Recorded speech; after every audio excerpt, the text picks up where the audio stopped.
Hi, Eva. Hello, welcome. How are you? I know we were I'm just great. talking I about should be welcoming you, though. I know we were just talking about my baby falling asleep, and guess who just woke up the Oh second no. we pushed record. But it's okay. Daddy's there to take care of him. But anyway, thank you so much for giving me some of your time today. Well, thank you for being here. I can't wait to hear about your book or multiple books. Just the one so far, This one. but I And the have to title say, is The Immortal. So I'm guessing it has something to do with vampires. Yes, no, maybe.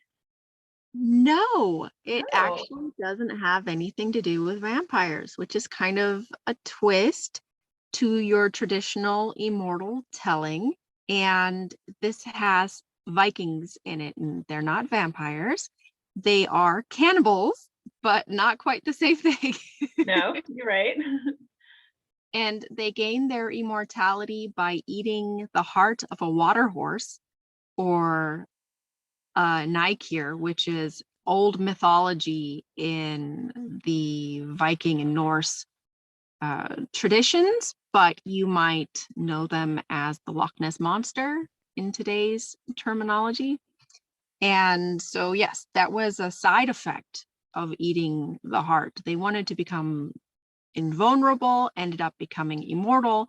And after 1,200 years of pillaging, it got kind of, boring. So some of them settled down onto French Polynesian Island because if you're going to live forever and be a Viking, wouldn't you want to be somewhere a little more tropic and warm? Scotland's a bit overrated weather-wise. I would be on board for moving to a tropical island. Yes, I would say that. Yeah, so if you could imagine a Viking pillaging down a beach in a golf cart, that is where the story begins. Ooh, so that's where the story begins. And what challenge are they facing? So the protagonist is actually Emma, and Emma is an overworked single 40-year-old who works as at a hospital, and she decides to take her vacation, and she ends up on the French Polynesian Island where the Vikings are, and unbeknownst to her, they plan on having her for dinner, not inviting her for a dinner, but having her for dinner. But with her wit and with a little luck, maybe she survives getting off the island and goes on an adventure with the Vikings. She becomes maybe a sidekick or a pet. She just has to survive their murderous ways for 146 pages.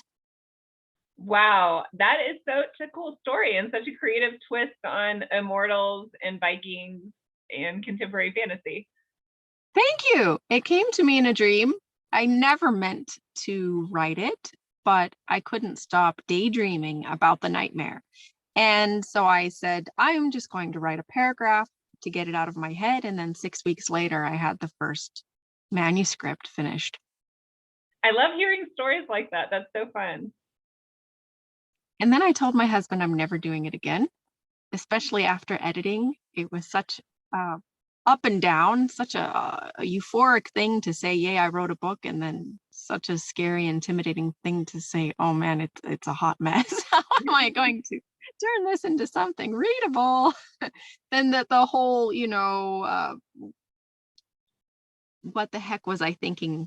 Part of the project began, but it's finished. It's professionally edited. I couldn't do it myself and it's beautiful. It still has mistakes. I still find mistakes now, and I scream and want to throw the book across the room because I'm like, no, it's supposed to be tube, not tub. I find little errors still there after all the editing we go through. But it's a fun read. It's a satisfying read. And yes, like I said I wasn't going to do anything. I wasn't going to write anymore, that I was done. It was a one and done. But apparently I was lying to myself because now I'm writing Kindle Vellas and the story is just kind of continuing from some of the characters that were in the Immortal are leaking into these Vela stories. That's so fun. Yeah, I found that too. Like once I wrote my first series, that was all I was going to do. I hadn't planned on doing anything else. And then, these characters are in your head. And once you've done it, you know how to do it. So it's that much easier the second time and just takes on a life of its own. So, right. So how do you stop? How do you make it go away? You just have to keep. I don't think you can. I haven't talked to an author who can make it go away. So yeah. It's all I daydream about, it seems. And so I've made a modest goal of writing 100 words a day instead of 1,000 words a day, like I did with the Immortal. And it's a modest goal, but it's enough just to keep the story going. And I'm making the episodes much shorter than normal chapters would. They're only about 600-700 words per episode. So I get an episode done every week, which is nice for the episodics, for the readers, so that they have new content every week to read. Yeah. That is super fun. I haven't dove into the Kindle Velas yet. So maybe I will start with your series and then I can go back and read The Immortal so I can know what it's all about. Well, you're in the US. Right now it's still beta. It's only available to US readers. And if you have an Amazon account, you just sign into your Amazon account and you can access it on your phone or on your tablet. And they give you 200 free tokens as a new reader, which is worth $1.99. And my episodes are all about 8 tokens a piece. So you can read the entire Vela, the new one I'm writing right now, for the 200 tokens without buying anything. There's always 3 episodes that are for free, no matter what Vela you read. If you read The Immortal, it's on there as well. I actually put it on as a Vela first, and then after 30 days, I published it as a hardback and ebook. So that's nice to know as well. You can double dip there. You don't have to do one or the other. And the bonuses, honey, the bonuses are sweet. I recommend it just to get a few bonuses while Amazon's throwing money at it. If you have anything on the back burner, put it up on Vela. Interesting. Yeah, I will have to dive into that and learn more about it. I tend to, I don't know, my writing is weird right now. I think the last couple of years have been weird, but I think especially with everything going on, it helps to have something else to occupy our minds. And whether it's reading or writing for an author or reading for a reader, it's something that makes you happy and can help you escape real life for a little bit. Right. And it's in writing, it's also, I mean, reading is nice and you can see the stack of books you've read throughout the whole year. But if you're doing a little goal every day, it adds up, doesn't it? It feels kind of accomplished, like an accomplished thing. I look at my little Lily Vela now and she's, on episode 10 and I feel like she's growing into this beautiful woman of a story. That's awesome. And do you think of your books as, what age group are they for? Are they for young adults or are they adult books? Well, they're probably adult books. They're a bit dark. And I mean, grim fairy tales are dark, but I would not read these stories to my children. The Immortal has all the no-nos in it. It would definitely be rated R.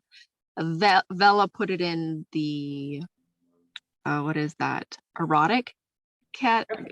And I thought, ooh, spicy, really? But it's like very vanilla. It's not, but I guess, if you put in any form of sprinkling of smut, even if it's just a smidgen, then you get put into that category. But yes, there's more than just kissing in the Immortal. Well, she's an adult, so you would expect that from an adult book, adult age character. Woman and an army of Vikings. There's gonna be some. You have to put something good in for us there. No right woman in her mind, would read it if there wasn't something going on. Right. I talked to one person who said, well, I only read a book, there has to be at least some little bit of romance in it. I'm like, yeah, of course. I mean, I don't know. I put a little love story in all my books, no matter what they are. So that's wonderful. Yeah. And my mom said, she's like, you're writing this for adult women. You have to have sex in it. And so I said, okay, I will. I'll make sure to put a couple of juicy scenes in there. They're not super juicy. The first time I wrote one, I was so embarrassed. It was so awkward. That's when I said I had to use my initials and not use my first full name. I guess I'm never running for politics because I wrote smut in a book. So that can say my Well, political then sometimes you will get those readers that will say, this wasn't risque. And I'll be like, oh my goodness, I was raised in the South. This is, this is risque to me. Yeah, it was risque to me too. It's enough. It was enough risque. But right, I mean, I read some other things and I think, well, I'm quite tame. But it sounds like your mother was okay with it. So that's good. He didn't read it. She's like, she knows what I put in there and it's first person. And so I guess she visualizes me being the protagonist and she can't. Oh, okay. She just can't read it. She's scared you're going to die or something. She doesn't want to see me get hurt. And she doesn't want to imagine me, I guess, getting it on with Vikings or something. You don't. Embarrassing for her as a mother. Read it. That's interesting perspective your mother has. I know she can't disassociate. I tell her, I mean, my protagonist, yes, we have a lot of similarities. I'm 40, or I will be 40 this year, and she just turned 40. But other than that, maybe the overworked and underappreciated, but other than that, really no similarities. She's half Asian. She worked in a medical field. I mean, lots of differences, but she can't. She maybe that's just her excuse that she doesn't want to read my book. That's okay too. Well, I was going to say that my mother never told me what she thought of my books, but she just says they're good. And I'm like, okay, well, you can use more adjectives than that. You can say something, but hopefully she won't listen to my podcast. Yeah. We have the opposite of helicopter parents. Yes. So you're writing your Bellas and you're just going to keep going with that? Let's see where the story takes you. So I started writing Lily, and there is a character in my book called Stacy, and I wanted people to know that he doesn't die in the book because he does have a scene where he goes and disappears and he doesn't come back and nobody really knows what happened to him. And so in Lily, you find out what happens to Stacy. Oh, very cool. But then Stacy's an old man and he's about to die. And so I started a new Vela called Gina, and with that, you don't really, at the end of Lily, she's still a young girl, but you find Lily full grown or an older teenager in Gina. So everything kind of roots together and blooms together. These stories interlace. I guess, read string theory. We all are destined to meet. And so my characters are all meeting each other. That's very cool. I love that premise. I don't know if you've ever seen I think the show got cut off. I think the name of it was Seven, where there was these 7 different people and it was on Amazon Prime, maybe. Yes. I think I watched up to 4 or something, and they had the backstories of, and it was like a little boy. It was number 4 or number 5, right? Right. So very cool. And do the Vikings leak into the Kindle Vellas as well? Yes, because Stacy was a Viking, and I mean, big spoilers, but who cares, right? Emma finds a cure for their immortality. Do they want a cure though? They do. Okay. Mm-hmm. Because they can't go to Valhalla. The idea of living forever is, after 1,200 years, is exhausting. And they want to move on. They believe in an afterlife. They want to move on. They don't want to be stuck. They feel like they've become the giants that they swore to destroy. And that goes against their whole premise and their existence as a culture. And so, yes, they very much do want to be cured. And she does cure them, and they start aging normally again. And I forgot what the question was. There's a baby at my door. I'm sorry. All right, the Vikings going. Right. So Stacy is one of the Vikings, and he raises Lily, and then he's going to he's getting really old. He's an old man. Lily's a little girl. This is, going into the Vela. And so he says, well, what can he do the only person that he knows that could raise Lily, who is magical, and her own people are trying to destroy her, would be Emma from the Immortal. Very cool. And so he's going to bring Lily to Emma. Yeah. Which So I know that there's other supernatural beings then, I'm gathering from this. there's 9 realms, right? The Vikings believe in 9 realms, and we live on Midgard, but there's realms of magic users and dwarves and we're the water dragons and the mist lands and hell, and all of these things are different realms. And so think of the potential of all the stories you could play with if you have somebody that has the ability to unlock some of those realms.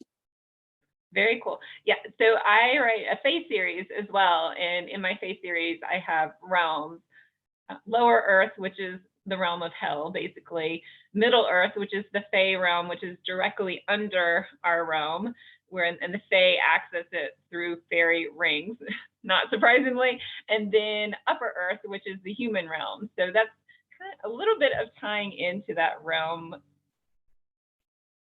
I guess. Yes, and then you get into quantum physics and string theory and other dimensions, and that's potential that we do live basically side by side to other realities. So it makes the fantasy story sound so realistic that you start questioning if you're writing fiction.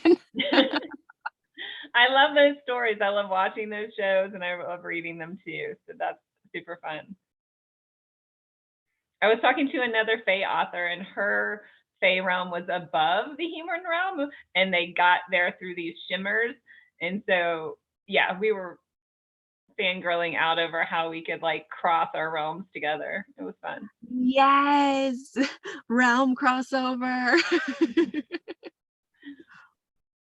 Which there's so much potential in that, because fantasy is just wonderful that way. It is. There are no rules. You make the rules.